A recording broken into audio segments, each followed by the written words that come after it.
Welcome! Today we'll be going over every terrifying mythical beast you've never heard of, or at least a whole bunch of them.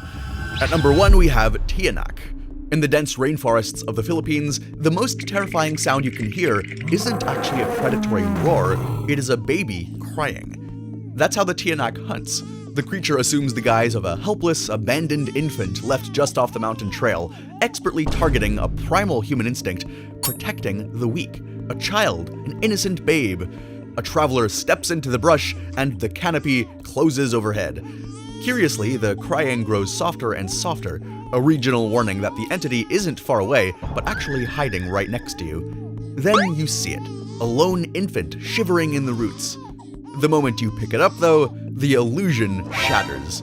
The child instantly morphs into a grotesque ancient entity with wrinkled skin, razor fangs, and mismatched limbs. Pre-colonial accounts from the Mandaya people state that these are spirits of children born in the ground after their mothers died in labor.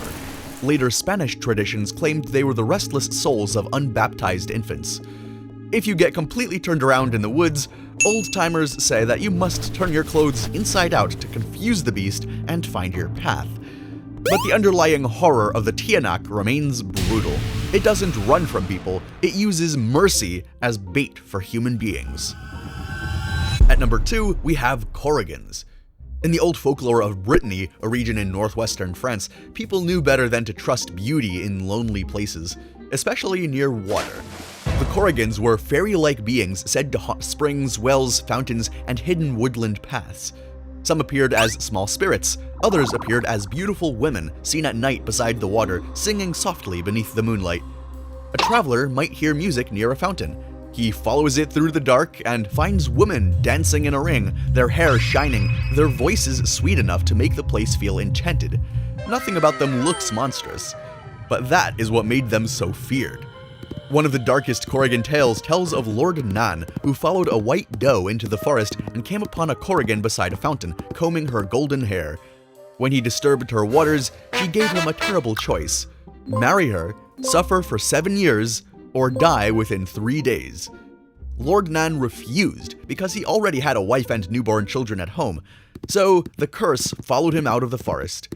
3 days later, he was dead, and when his wife discovered his grave, she died beside him. By the time you realize that the song is itself a trap, the water has already claimed you. Number 3, DREKAVAC. In the old villages of Serbia, people didn't fear the DREKAVAC because of what it looked like. They feared it because of how it sounded. The legend always starts after sunset. It could be near a cemetery, a lonely field, or a riverbank when a traveler hears the sounds of a child crying in the dark. But it's not a normal cry, it is thinner, sharper, a scream that rises and breaks, coming from a throat that should no longer be alive. In Serbian lore, the DREKAVAC is the restless soul of a child who died unbaptized. Trapped between the living world and the dead, it is grief that never found a resting place. Some stories say that it appears as a pale child near a graveyard, calling out to passing strangers, begging to be saved. Others describe a thin, twisted creature with a massive head, or an animal-like shape moving through the midnight fields. But the warning was always the same.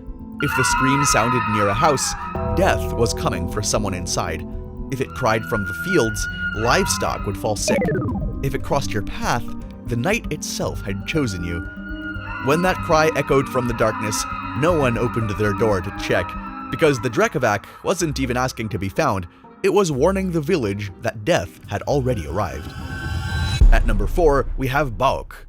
In old Serbian folklore, not every monster waited in the forest, some waited inside the house. The BAUK was the thing adults warned children about when they wandered too close to ruins, holes, abandoned buildings, or dark corners where the light never fully reached. It was nothing like a grand demon or a dragon guarding the treasure, it was smaller than that, and somehow more terrifying. It was the shape in the room that no one wanted to enter.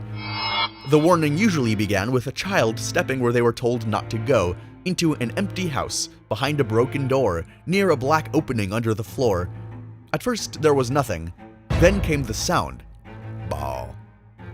A sudden heavy noise from the dark. The BAUK was imagined as an animal-like creature hiding in shadow, waiting to seize its victim, carry them away, strangle them, and devour them. But it could be driven back by bright light and loud noise, which made the old warning even clearer. bring fire, make sound, and never trust the dark to be empty.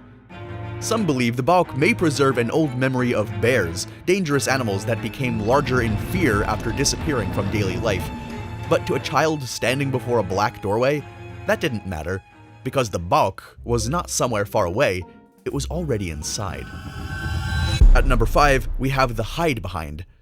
In the old lumber camps of North America, the forest never truly went silent at night. It listened in. Crowded around the fireplace, the older loggers would warn the greenhorns about a creature that stalked anyone who wandered too far from the safety of the camp. They called it the Hidebehind, because no living man could ever turn around fast enough to see its face. The story always plays out the same way. A lone lumberjack is walking back through the timber after sunset. He hears a branch snap behind him. He spins around. Nothing.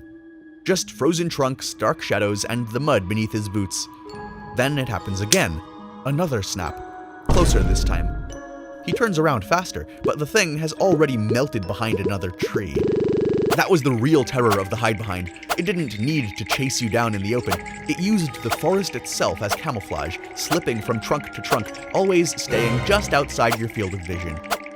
Old-timers described it as a tall, black-furred beast, narrow enough to conceal its body behind a tree, no wider than a man's chest.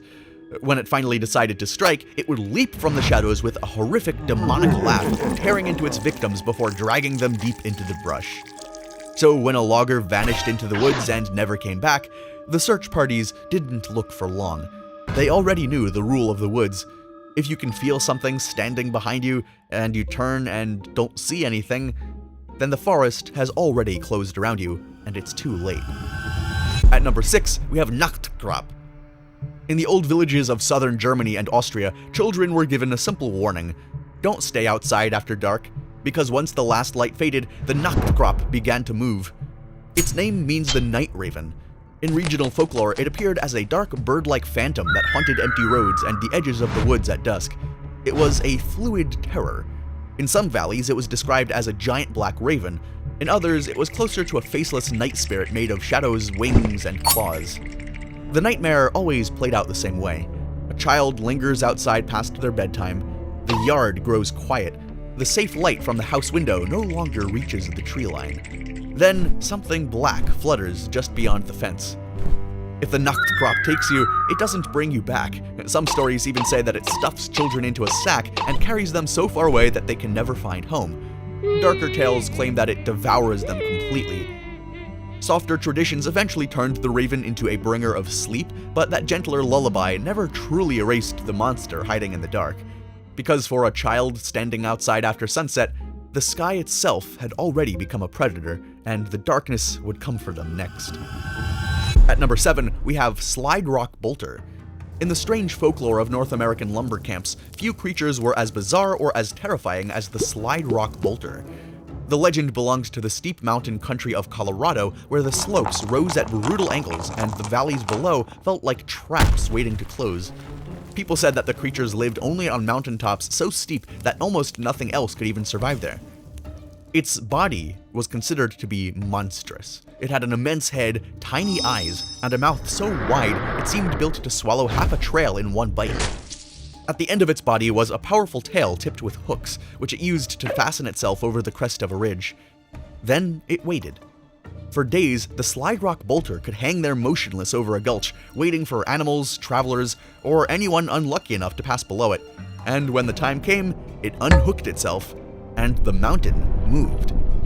The creature shot downward with terrifying speed, greased by its own slime, scooping up anything in its path as it thundered through the slope. Its momentum carried it up to the next mountainside, where it then hooked itself up again and waited for the next victim. So, I mean, the Slide Rock Bolter does sound a bit absurd when spoken aloud, but in the legend, it turns any mountain into a predator. And by the time that you hear the rocks breaking loose, the hillside itself is already coming for you. At number 8, we have BUGUL. In the old countryside of Brittany, a region in northwestern France, the warning was clear. When the sun touches the horizon, get inside. The BUGUL, also known as the Night Shepherd, belonged to the twilight roads and empty fields. He appeared when workers were late returning home, when the last light slipped behind the hedges, and the road back to the village began to feel longer than it should. Travelers spoke of a towering presence moving through the dusk, a figure in the distance, a shape beneath the trees, something that seemed to rise from the fields just as daylight died. But the strangest part of the Night Shepherd was that he wasn't always evil. Some traditions described him as terrifying to behold, a being so hideous that even animals fled from him. His cry in the woods wasn't always a hunting call though, it could also be a warning. A scream sent ahead of him so humans would hide before they could see his face. That's what makes the BUGUL Naz so unsettling.